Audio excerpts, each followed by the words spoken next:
हम एगो भोले बाबा के बहुत सुंदर भजन सुनावतनी। आप सभे सुने लोगिन, सुन के लाइक कमेंट सब्सक्राइब भी करे लोगिन, हमरा भजन के ज़्यादा से ज़्यादा शेयर भी करे लोगिन।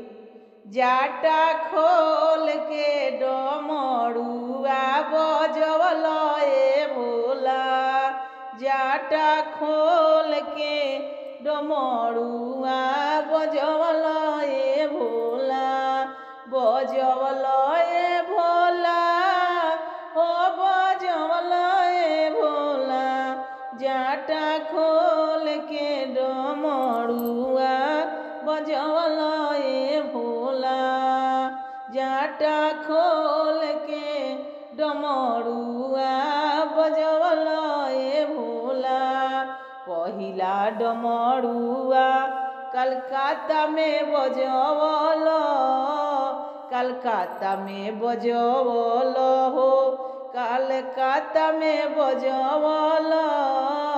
अरे काली माई के मनवा हल सवल ए भोला, काली माई के मनवा हल सवल ए भोला, जाटा खोल के डमरुआ बजवल ए भोला, जाटा खोल के डमरुआ बजवल ए भोला, बजवल ए भोला, ओ बजवल ए भोला, जाटा खोल के डमरुआ बजवल ए भोला।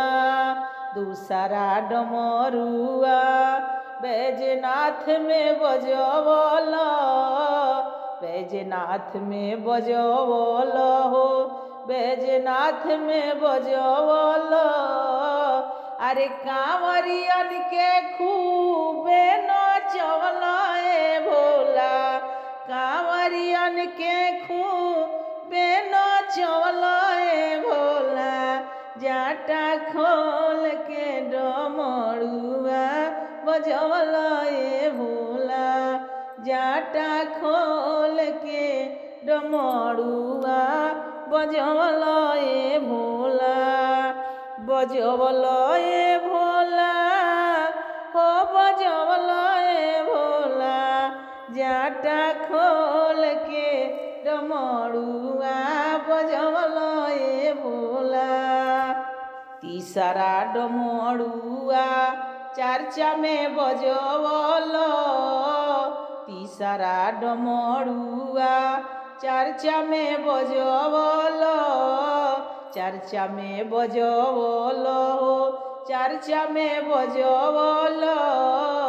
अरे शीशन पर दया बरसवल ए भोला, शीशन पर दया बरसवल ए भोला, जाटा खोल के डमरुआ बजवल ए भोला, जाटा खोल के डमरुआ बजवल ए भोला, बजवल ए भोला, हो बजवल ए भोला, जाटा खोल के डमरुआ बजवल ए भोला, जाटा खोल के डमरुआ बजवल ए भोला।